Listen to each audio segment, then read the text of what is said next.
Muchas gracias, queridos hermanos, por estar pendientes del devocional diario. Este día quiero que meditemos en un pasaje que está en el segundo libro de Samuel, capítulo 16, versículos del 5 al 13.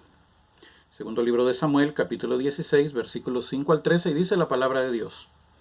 Y vino el rey David hasta Bahurim, y aquí salía uno de la familia de la casa de Saúl, el cual se llamaba Simei, hijo de Gera, y salía maldiciendo y arrojando piedras contra David y contra todos los siervos del rey David. Y todo el pueblo y todos los hombres valientes estaban a su derecha y a su izquierda.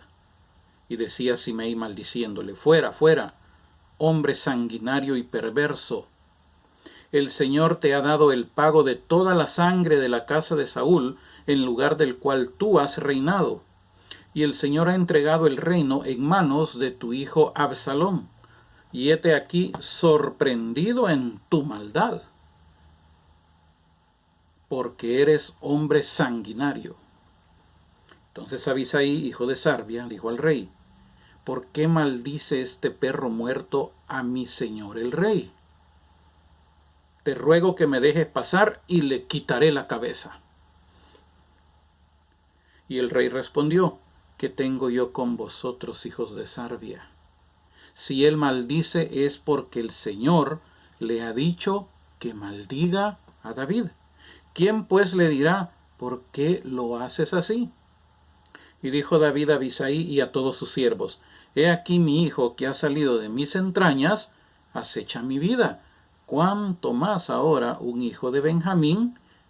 Dejadle que maldiga, pues el Señor se lo ha dicho. Quizás mirará el Señor mi aflicción y me dará el Señor bien por sus maldiciones de hoy. Y mientras David y los suyos iban por el camino, Simei iba por el lado del monte delante de él, andando y maldiciendo, y arrojando piedras delante de él, y esparciendo polvo. Este pasaje, mis queridos hermanos, es uno de los pasajes más difíciles en la vida de David. David tiene una historia muy interesante. Yo le invito a que lea la Biblia y pueda buscar la vida de David, desde el primer libro de Samuel, cuando él se manifiesta siendo un jovencito que es llamado para servir en la corte del rey Saúl, hasta que se convierte en un héroe nacional después de matar a Goliat, y luego todo el sufrimiento que tuvo que atravesar después de su unción como rey, que no tomó posesión del reinado, hasta muchos años después de mucho sufrimiento, de mucho dolor, de andar huyendo. Pero al fin David se había establecido ya como rey de Israel, el gran rey de Israel, de quien vendría el Mesías, el ungido, el Cristo, quien iba a ser llamado hijo de David, el dulce cantor de Israel, como la misma Biblia lo describe, un hombre conforme al corazón de Dios, perfecto en sus caminos, a excepción del problema que tuvo con Betsabé. Durante el tiempo que David anduvo huyendo, el sufrimiento fue parte de su vida, y ese sufrimiento le perfeccionó para poder hacerse cargo del puesto que Dios lo había llamado. Ahora, esta situación en particular que David estaba viviendo no era parte de una escuela de sufrimiento, de preparación de parte de Dios, sino que esta situación que David estaba sufriendo era el resultado de un pecado que David había cometido. En el capítulo 11 de este libro de segundo libro de Samuel se narra la historia de cuando David comete adulterio con Betsabé. Un pecado que no solamente lo hizo cometer adulterio contra la mujer de Urías, uno de sus oficiales, sino que incluso lo lleva a matar al mismo Urías al darse cuenta que la mujer estaba embarazada y que no hubo manera de que David pudiera endosar esa criatura al verdadero esposo de esta mujer. Al final, pues el niño nace, Urías muere y David se queda tranquilo. La Biblia no dice de ninguna manera qué pasó durante ese año, durante ese tiempo, pero no fue de un día para otro. Pasaron algunos meses porque el niño nació, inclusive el niño nació, no dice qué edad tenía ya el niño, pues asumimos que pues tenía entre un año y unos 2 años más o menos, y el niño pues ya había nacido en ese momento, cuando ahora vienen las consecuencias. Un día se le presenta el profeta Natán y le dice: fíjate que en cierto lugar hay un hombre rico que tiene mucha posesión de ganados, y cerca de él a la par vive un hombre pobre que apenas una corderita tiene, que la han criado como otra hija y duerme con sus hijas y sus hijas la tienen como, pues es parte de la familia. Pero un día vino alguien a visitar al hombre rico y este hombre, en lugar de agarrar una de sus muchas corderas que tiene, fue a quitarle la corderita al hombre pobre y la preparó, la sacrificó y se la preparó al visitante para que se la comiera. David se encendió y dijo, ese hombre merece la muerte, dijo, ese hombre tiene que pagar 4 tantos por lo que hizo. Y viene el profeta y le dice, ese hombre eres tú, le dijo. Yo te di la casa de tu señor, la casa del rey anterior, te di las mujeres de tu señor, te hubiera podido añadir muchas cosas más, pero por lo que hiciste. Ay, pero Dios no castiga. Un ignorante que va a saber de esto, tiene que leer la Biblia. Entonces, ahí claramente David se ató con sus palabras, como dicen algunos, 4 tantos. Y eso fue efectivamente lo que pasó. Esa criatura, producto de su adulterio, muere. Su hija Tamar es violada por su hijo Amón, o sea, su hermano violando a su hermanita. Absalón, que era hijo también de David, al ver que David no hizo nada, mata a su hermano Amnón, al que había violado a su hermana, y luego Absalón se rebela contra David para quitarle el trono y Absalón termina muriendo en la batalla. 4 tantos. Un niño muerto, que ese sí no tenía culpa de nada, ninguno de los 4 tenía culpa del problema, una hija violada, el violador asesinado por su propio hermano y al final el otro hijo de David muerto en su rebelión. 4 tantos. Para los que dicen que Dios no castiga. 4 tantos. Entonces cuando David se da cuenta que su hijo Absalón se había sublevado contra él, David sale huyendo de Jerusalén. Él sale huyendo, la gente con él, la gente que lo seguía, salen huyendo, y en el camino aparece este hombre, Simei, que era pariente de Saúl. Y este hombre sale maldiciendo a David y arrojaba piedras contra David y contra todos los siervos de David y todo el pueblo, todos los hombres valientes estaban a su derecha y a su izquierda, o sea que protegieron al rey y este hombre le tiraba piedra, tiraba tierra, este hombre estaba enfurecido y decía, fuera, lo maldecía diciéndole, fuera, hombre sanguinario y perverso, el Señor te ha dado el pago de toda la sangre de la casa de Saúl en el lugar del cual tú has reinado, porque creía que David había conspirado contra Saúl y lo había matado. Y el Señor ha entregado el reino en mano de tu hijo Absalón, y ahora hete sorprendido en tu maldad, porque eres hombre sanguinario. O sea, lo maldijo fuertemente. Ahí aparece Abisai, hijo de Sarbia. Sarbia era hermana de David. David tenía 2 hermanas, una llamada Sarbia y la otra Abigail. Entonces Sarbia era la mamá de Joab, que era el general del ejército de David, era la mamá de este Abisai y de Asael, que murió en la guerra con Abner, el general antiguo de Israel, durante el tiempo de Saúl. Entonces Abisai, hijo de Sarbia, hermana de David, o sea que Abisai era sobrino de David y era uno de sus oficiales, uno de los valientes de David, le dice, ¿por qué maldice este perro muerto a mi señor el rey? Te ruego que me dejes pasar y le quitaré la cabeza. Estos hombres eran muy violentos. Entonces el rey le dijo, ¿qué tengo yo con ustedes, hijos de Sarbia? Si él así maldice, es porque el Señor le ha dicho que maldiga a David. ¿Qué estamos viendo en este momento en David? Una sumisión. David sabía muy bien lo que había pasado. Él sabía muy bien que esto era producto de su pecado. Entonces él no podía decirle al hijo de Sarbia, a su sobrino, está bien, anda a cortarle la cabeza ese infeliz que me está maldiciendo. No, porque él sabía que esto era resultado de su pecado. Era uno de los 4 tantos que él tenía que pagar. Y cuando nosotros leemos la palabra de Dios nos encontramos que las maldiciones vienen a uno de 2 maneras. Una es cuando recibimos la maldición producto de nuestro pecado, porque donde hay pecado hay maldición. Y más, si es pecado mortal, hay maldición. Donde hay pecado mortal no hay bendición. Y eso lo dice la palabra de Dios. Donde hay pecado mortal hay maldición. Entonces David sabía muy bien que esta maldición era el producto de su pecado. Por eso es que Dios en el libro de Deuteronomio da a escoger y dice, miren, yo pongo delante de ustedes la vida y la muerte, la bendición y la maldición. Escojan la vida, escojan la bendición. Pero si deciden sublevarse contra Dios, si deciden quebrantar los mandamientos, entonces van a tener maldición. Y eso fue lo que le ocurrió a David en ese caso. Él sabía muy bien que lo que estaba ocurriendo con Simei era el resultado de su pecado. Esas maldiciones que este hombre le estaba diciendo era por resultado de su pecado, así que él mismo dice, y él entiende, y él lo único que hace es, como se dice, agachó la cabeza delante de Dios. Si él así maldice, es porque el Señor le ha dicho que maldiga a David. Otra manera para que lleguen maldiciones en la vida de uno es cuando uno tiene enemigos que lo odian y lo maldicen. Ahora, las maldiciones por el pecado, esas vienen. Esas no se las quita. Las maldiciones de los enemigos, esas Dios las permite. Y Dios las permite porque tiene un propósito.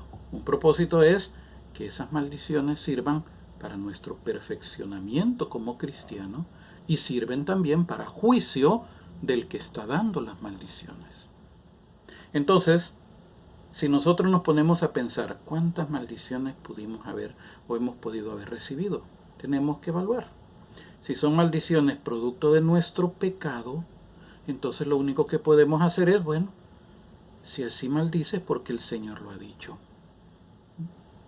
Y si son maldiciones de nuestros enemigos, bueno, si así maldice es porque el Señor se lo ha dicho. Él tiene un propósito. Esas maldiciones, producto del pecado, son para nuestra purificación. Y las maldiciones de nuestros enemigos, aunque nosotros no hayamos pecado, son para nuestro perfeccionamiento como cristiano.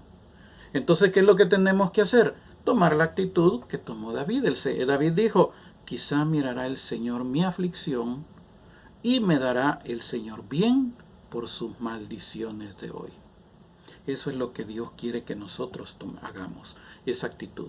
La actitud de confiar en la bondad de Dios, en la benevolencia de Dios. El Salmo 27:13 dice de la siguiente manera. Salmo 27:13. Hubiera yo desmayado si no creyese que veré la bondad del Señor en la tierra de los vivientes. Porque así como las maldiciones vienen en vida, también las bendiciones vienen en vida.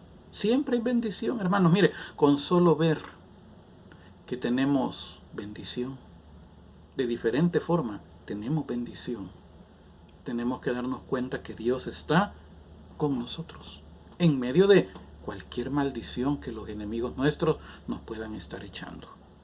Entonces el salmista acá, en este caso David, está diciendo, hubiera yo desmayado si no creyese que veré la bondad del Señor. Tenemos que tener, mi querido hermano, confianza en la bondad del Señor, porque al final todo sale bien. Solo basta leer la vida de estos santos hombres y mujeres de Dios en la palabra de Dios que atravesaron por la escuela del sufrimiento y se dar cuenta que al final todo salió bien. Al final todo sale bien. El Señor siempre es misericordioso y compasivo, porque hay muchas promesas de parte de Dios para eso.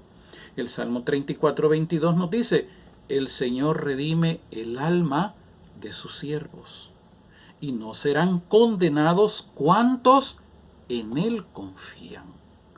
No serán condenados, sino que nosotros los que hemos aprendido a poner nuestra confianza en Dios, sabemos que al final Él es el que nos justifica. No nos condena nuestra conciencia, menos si está cauterizada.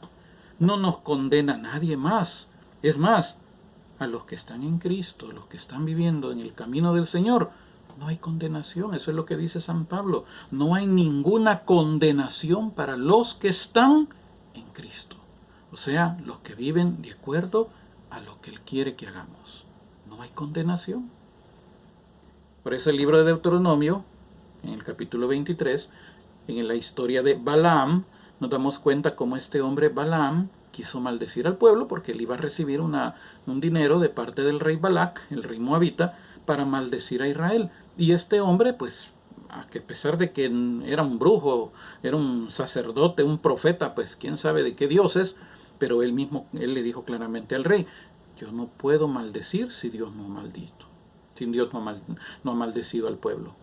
No puedo hacer otra cosa que lo que Dios me diga. Y si Dios me dice que los bendiga, pues yo los tengo que bendecir. Entonces, en el Deuteronomio, libro de Deuteronomio, capítulo 23, versículo 5, dice, mas no quiso el Señor tu Dios oír a Balaam. Y el Señor tu Dios te convirtió la maldición en bendición, porque el Señor tu Dios te amaba. O sea que las maldiciones al final, mi querido hermano, se convierten en bendiciones. Solo basta aprender a esperar en Dios, confiar en Dios. Solo basta esperar a confiar en la bondad del Señor, que el Señor es misericordioso con aquel que se somete a Él. El libro de Zacarías, el profeta Zacarías, también da una promesa muy importante. Zacarías 8:13 dice, y sucederá que como fuisteis maldición entre las naciones, o casa de Judá y casa de Israel, y ya les he dicho que cuando usted vea esos nombres ponga el suyo, y sucederá que como fuiste maldición entre las naciones, o casa de Judá y casa de Israel, así os salvaré y seréis bendición. No temáis, mas esfuércense vuestras manos. Eso sí, no teman, no temamos, pero esforcémonos. Caminemos en su gracia, caminemos de acuerdo a su voluntad. No dejemos que nuestra alma se amargue, no dejemos que el enemigo siembre veneno en nuestro corazón, siembre amargura, esa raíz de amargura que dice la palabra de Dios, para que no nos contamine, no nos envenene y no envenene a nuestro alrededor, a los que están con nosotros, sino que al contrario podamos tener la confianza que el Señor al final nos va a salvar y seremos de bendición, y al final el Señor va a cambiar la maldición en bendición. ¿Qué tenemos que hacer entonces con aquel que nos maldice? Pedro nos da la explicación, Pedro nos da la respuesta. Primera de Pedro, capítulo 3, versículo 9. Primera Pedro 3:9. No devolviendo mal por mal, ni maldición por maldición. Por eso no es cristiano ponerse a maldecir a los que nos maldicen. No es cristiano ponerse de tú a tú a responder, a maldecir. Nos está diciendo que una virtud cristiana es precisamente no devolver mal por mal. Pero es que aquel me dijo y aquel me ofendió, así que si me mencionó a mi mamá, yo se la voy a mencionar a él también, junto con la abuela, la tía y hasta el perro le voy a mencionar. Eso no es actitud cristiana. Eso solo está demostrando bajeza. Una verdadera actitud cristiana es no devolviendo mal por mal, ni maldición por maldición, sino por el contrario, dice Pedro, bendiciendo, sabiendo que fuisteis llamados para que heredaseis bendición. Así que mi querido hermano, esa es la promesa que tenemos. Hemos sido llamados para heredar bendición, no para ser de maldición, ni para maldecir, ni para devolver maldiciones. Al contrario, si nos maldicen, confiemos en Dios. El Señor al final va a cambiar esa maldición en bendición. El mismo rey David sabía muy bien que la maldición que estaba recibiendo era el producto de su pecado. Pero él a pesar de todo confió en Dios, se sometió a Dios y dijo, bueno, si él así maldice es porque Dios quiere. Y Dios quiera que esas maldiciones se conviertan al final en bendiciones. Que me devuelva bien por todas las maldiciones que me está haciendo. Y la más grande promesa que nosotros tenemos es que no duran las maldiciones. Y si se terminan en esta vida, no se diga cuando vayamos a la vida eterna. Apocalipsis capítulo 22, versículo 13. Una promesa que debemos de tomar muy en serio, hermanos. La palabra de Dios está llena de promesas que tal vez ahorita no se cumplan. Es más, el mismo epístola de los Hebreos dice que muchos vieron de lejos. Muchos de lejos lo vieron, las bendiciones, de lejos vieron las promesas. El mismo Abraham, ya ancianito, se le cumplió la promesa que Dios le había dicho. Y tal vez aquí en esta vida no vamos a ver la promesa, pero sabemos muy bien que más allá de esta vida se cumplirán a cabalidad todas las promesas de Dios. Apocalipsis 22:3 dice, no habrá más maldición. Y el trono de Dios y del Cordero estarán en ella, y sus siervos le servirán. Y verán su rostro, y su nombre estará en sus frentes. Entonces al final ya no habrá maldición. cuando pasemos a la vida eterna, cuando después de haber perseverado, de haber luchado por vivir en la gracia de Dios, logremos llegar aquel día a la nueva Jerusalén, donde tendremos un cuerpo nuevo, santo, glorificado, semejante al cuerpo de la gloria de Cristo, donde ahora nuestro nombre estará escrito en el libro de la vida eterna, en el libro de la vida, cuando tengamos un nombre nuevo escrito en una piedrita blanca, dice Apocalipsis. Ese día nos vamos a dar cuenta que ya no habrá maldición. Al contrario, vamos a estar cerca del Cordero, vamos a estar cerca del trono de Dios, vamos a servirle a Él y vamos a ver su rostro y su nombre estará en nuestra frente por toda la eternidad. Por eso, mis queridos hermanos, no desmayemos. Si nos están maldiciendo, que sea por hacer el bien. Si estamos sufriendo por el resultado del pecado, que nos sirva de purificación. Pero si nos maldicen y tenemos que sufrir las maldiciones por estar tratando de hacer bien las cosas delante de Dios, confiemos que al final el Señor siempre devuelve bendición sobre la maldición. Y tomémonos también de esta promesa que aparece en Romanos 8:18. Romanos 8:18 dice San Pablo: pues tengo por cierto que las aflicciones del tiempo presente no son comparables. Lo repito. Tengo por cierto que las aflicciones del tiempo presente no son comparables con la gloria venidera que en nosotros ha de manifestarse. Así que, mis queridos hermanos, no desmayemos, la mirada puesta en Cristo. Si nos maldicen por hacer el bien, somos bienaventurados. Si nos maldicen por estar haciendo las cosas correctas delante de Dios, tendremos recompensa. Si nos maldicen por haber ofendido a Dios y haber pecado, pidámosle perdón a Dios y purifiquémonos a través de ese sufrimiento. Y tengamos la confianza que todas las maldiciones al final se convertirán en bendición, y para todos los que aman a Dios, todas las cosas ayudan a bien. Dice Romanos 8:28. A los que aman a Dios, todo les ayuda a bien. Que Dios nos ayude, mis queridos hermanos, y no dejemos que Satanás nos inyecte veneno de amargura, sino que al contrario, tengamos plena confianza que el Señor es compasivo y misericordioso y que al final devolverá bendición por las maldiciones. Oremos. Te damos las gracias, Señor, por tu palabra, que nos anima, nos exhorta, nos consuela, que nos edifica, Señor. Te quiero pedir que nos ayudes en estos momentos de dificultad que atravesamos, por mis hermanos que están escuchando este devocional, para que tú les ayudes, Señor, por todos nosotros. Si hemos atravesado por esos momentos de tribulación, de maldición, donde hemos sido calumniados, injuriados, donde hemos sido dañados en nuestra imagen, en nuestra persona, por el odio de otras personas, para que tú tengas misericordia de nosotros y todas esas maldiciones las devuelvas en bendición. Para todos los que hemos sufrido por haber recibido maldiciones por hacer lo bueno y lo correcto delante de ti. Y te pedimos también, Señor, por aquellos que te hemos ofendido, que hemos fallado, que hemos tenido que arrastrar maldiciones por nuestro pecado, para que ese sufrimiento, producto, resultado de ese pecado que hicimos, que te ofendió, nos sirva también a nosotros de purificación, porque eso es lo que enseña tu palabra. Tú al hijo que amas, lo castigas, lo corriges, para que dé fruto.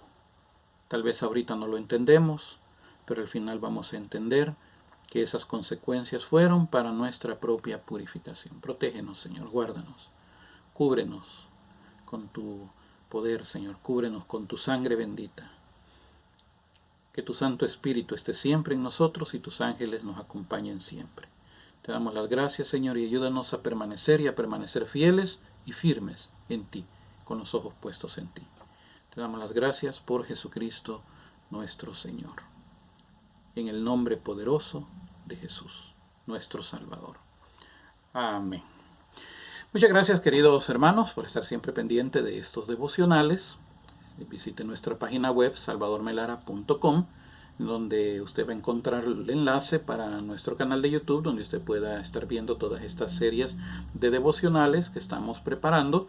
Y si usted desea comunicarse con nosotros, lo puede hacer a través de nuestro correo electrónico. También en la página web salvadormelara.com encuentra el enlace para poderse comunicar con nosotros. Y si desea colaborar con nuestro ministerio, también está el botoncito de PayPal. Gracias a los hermanos que nos apoyan siempre y que siempre están pendientes de nuestras necesidades. Dios los bendiga y con la ayuda del Señor continuaremos en nuestro próximo devocional.